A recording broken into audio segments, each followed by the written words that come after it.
Just recently, we got the long-awaited trailer for the third installment in the Avatar franchise, the one with the blue aliens, not the elemental bending, titled Avatar Fire and Ash. I feel like this trailer's a long time coming, to tell you the truth. The film's set to release in December, which is still a fair ways away, but I kind of expected some sort of proper first look a fair while ago now. Either way, we have one now, and before we talk any more in depth about the franchise or anything of the sort, let's dive into the actual trailer, shall we? It seems to be getting a lot of traction, having racked up close to 7 million views over the course of about 10 hours as of writing this. It seems like the trailer is very popular, which obviously bodes very well for the film.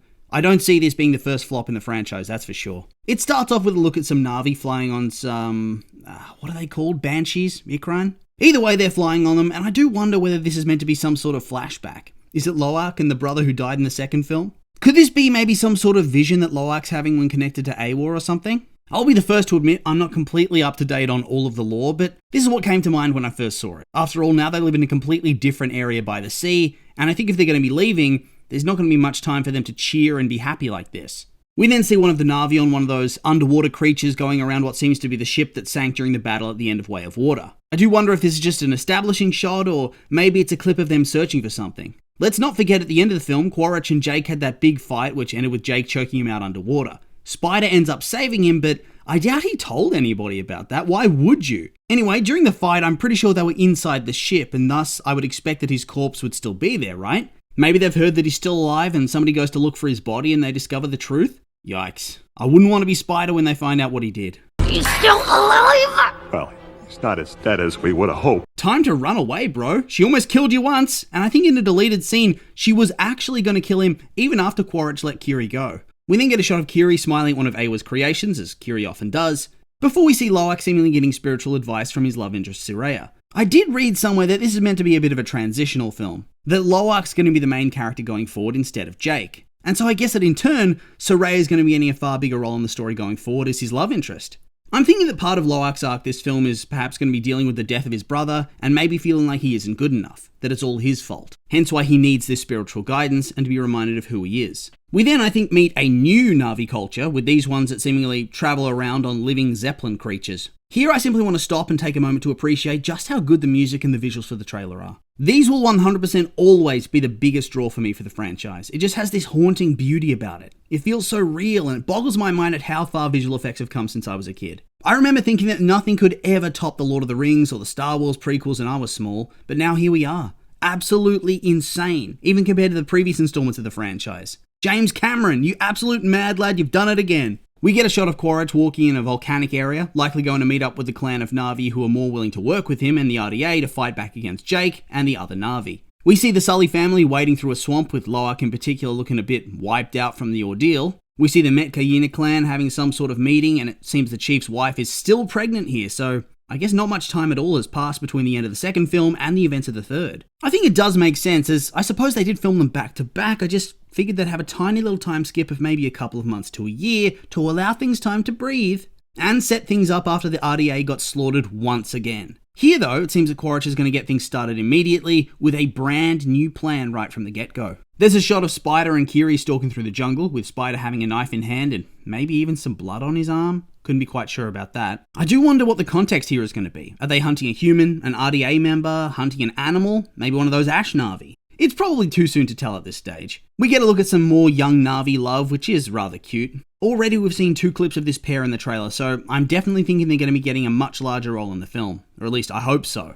It would be very silly to have the love interest of the main protagonist going forward get minimal screen time and impact on the narrative. Then again, I do have faith that this won't be the case because Neytiri played such a huge role in the first 2 films as the love interest of the lead. Thus, I think they will be able to pull it off, especially since these films are often extremely long. What was the runtime of The Way of Water again? 192 minutes? So well and truly over 3 hours long. They will find the time to showcase this character, otherwise it's just a massive flaw in the writing. It's quite clearly a different scene here, but the trailer then shows Raya's parents, who are looking a bit apprehensive.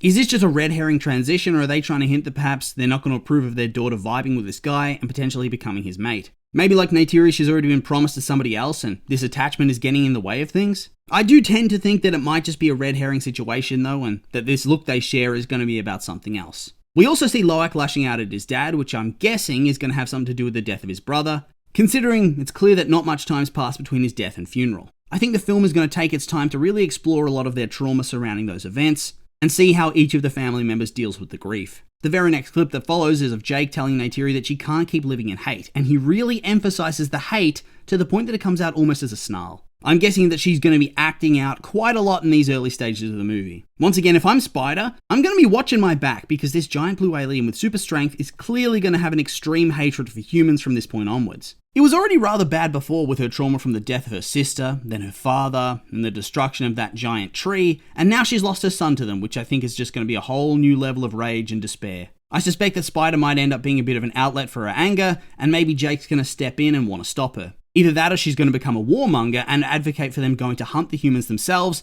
and Jake's trying to calm her down because, in the end, they probably can't win that fight. There's another clip of Quaritch going into the Ashlands in search of that clan, and it seems that he finds them because he's strolling along with his hands in the air to show that he's not a threat. Then there's something really interesting. Spider's breathing. He's alive and well in the air of Pandora without his mask, and Jake goes and embraces him. I wonder what's happening here. Is Awa going to accept him as a child of Pandora, and his body's becoming properly suited to the environment? Is he going to be the other side of the coin to the Avatar Na'vi? Where they're Na'vi with a splash of human, maybe he's going to be a human with a splash of Na'vi. That'd be pretty interesting if you ask me. On top of that, it seems clear to me that Jake's version of dealing with his trauma surrounding his son's death is going to be adopting this dude as a proper son and loving him almost as a replacement.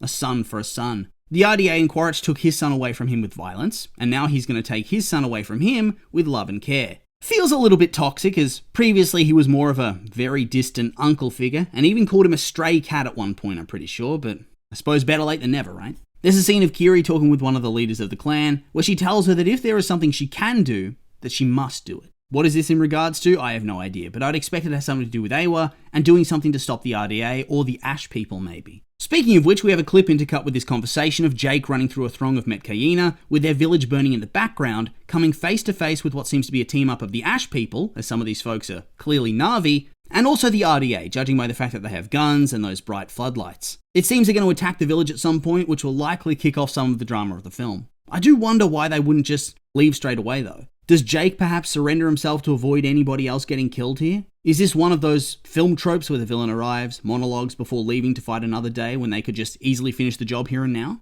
I suppose we'll have to wait and see. Hopefully a future trailer sheds light on that. There are some shots of the RDA flying over water, seemingly ready for round 2 with the Metkayina, and then we get a proper look at these Ash people, and yeah, they look pretty awesome. First, we all see them on edge with their bows drawn, pointed at something, and then we see their leader Varang, who features in the poster of the film. She also has a really awesome design. James Cameron is absolutely cooking here. I'm thinking these 2 shots are of the first meeting with Quaritch where he gets them on side and maybe offers them a deal to share the world. Apparently they live in a volcano, and according to Cameron they've endured a lot of hardship. Maybe by offering them land and tools with which to carve out a new territory, he can bring them on side. Or maybe they're just keen to kill other Na'vi. This shot of them walking towards the RDA forces is pretty cool, not gonna lie. Same with Varang with the fire on her fingers. That's just awesome. It seems that these Na'vi in particular are going to be hunting the Sully family because we see them attacking the youngsters in the jungle. Well, we don't see them, but we do see fire arrows, and who else would that be?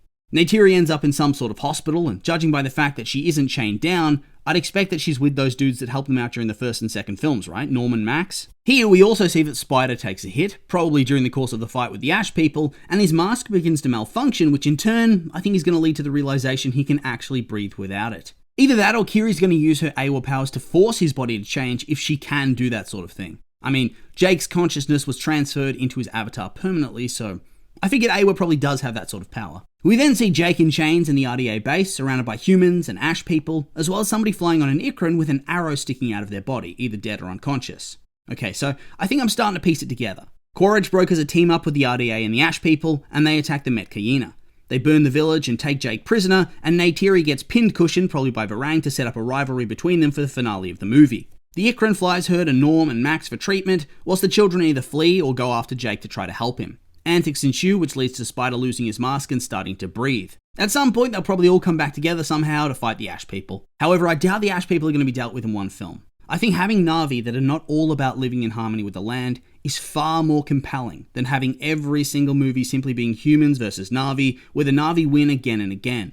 Hell, I wouldn't be shocked if this movie outright has them lose for the first time ever to up the stakes for Avatar 4 and 5. Neytiri tells somebody, no idea who, that they can find another way before we get some action. One of those whale things attacks an RDA ship, and my god, it is a big one. Jake and Neytiri are ready for war, but I'm a little nervous that one of them might actually die in this movie. Maybe it would be a bit much with Neteyam's death in 2, But I do think that before all is said and done, that at least one of them is going to get killed, especially since Loak is supposed to move into that role of being the main protagonist, and the fact that James Cameron is no stranger to heartbreaking twists in his movies. It seems there'll be a big battle between the Na'vi and the Ash people, although, is this still the Metkayina? They don't use those flying ones, do they? Is this Jake and Neytiri going back to their original clan to fight with them? I gotta say, I'm looking forward to this battle immensely. We then see Jake and Spider somewhere, looks dangerous and extremely sci-fi, and like Jake is gonna have to save him from falling to his horrible death. There's more mourning from Jake and Neytiri, probably early in the film about their son, I would expect, whilst Quaritch gets some Ash people war paint.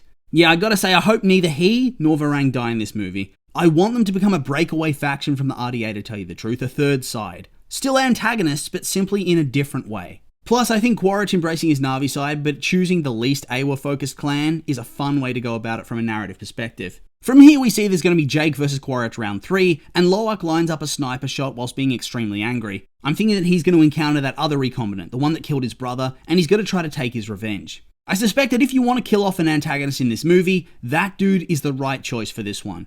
It gives Loak a feat and means that you don't piss away all your characters for the second arc of the franchise. We then see Neytiri and Varang face off. It doesn't seem like it's the same scene, but the clips are cut in such a way that they are 100% being set up as long-term enemies. Plus, there's that really ominous sequence at the end where she tells Kiri that Awa has no dominion here. Yeah, if they kill her off this movie, it is far too soon. As a villain, she seems so much more interesting than the humans, it's unreal. It would be such a bungle to get rid of her. Okay, so that was the trailer, and it was amazing in every single way, but I do have some more general thoughts too. Avatar's a franchise that I often forget exists for years at a time, until suddenly some news like the recent Fire and Ash trailer appear, and it brings it all roaring back. I was never a massive fan of the franchise, to tell you the truth. I mean, don't get me wrong, I'm not one of those people that hates on it for the sake of hating because it makes a lot of money or anything like that and I'm salty. I think I just didn't care all that much. I saw the first one in cinemas like pretty much everybody else in the world at that time. After all, it was a cultural phenomenon. Everybody saw this movie and everybody was talking about it back in 2009. It was the height of the 3D movie craze where you'd go and see the movie in standard definition and then again in 3D with those silly glasses. Anyway though, the first film was pretty great. The story is a little bit generic, but I never cared. I was there for cool aliens and action sequences and was blown away by the visuals and the score. Hell, they even got a pretty decent performance out of Sam Worthington, even though in general this dude has been a charisma vacuum for his entire career. It went on to smash box office records and whilst briefly being overtaken by Avengers Endgame, was able to recapture that top spot of being the highest grossing film ever made with a whopping $2.9 billion. Those are some absolutely insane numbers, and I think when you look back at the adjusted for inflation numbers, it sits in second place behind Gone with the Wind. On top of that, the movie went on to get Oscar nominations and won a couple. After that though, it kind of just dropped off, didn't it? It wasn't a film that had much staying power in my brain. I know it did retain a lot of popularity, but at the same time, it also felt like it was being left in the dust and forgotten. It would be that cool alien movie with great effects that showcased how good CGI could really be, but nothing more than that. When James Cameron announced that he was going to be making Avatar 2, 3, 4, and 5, I think a lot of people were very skeptical. Some people were unsure as to whether Cameron would be able to recapture the magic of the original film and its tone, and I think there are a lot of doubters as to whether it would be a financially successful and lucrative franchise. There was certainly a lot of discussion about it being a flash in the pan type thing. I never really understood this though. The first film was well liked and at the very least, a lot of people would be drawn back to see the second film simply because of the curiosity factor and the long time period that passed between releases. That's a lot of time to build up definite nostalgia. The reception of that film was largely the same as the original. A big time achievement in the world of visual effects, but criticism for the plot and the length of the movie. It was also a massive financial success.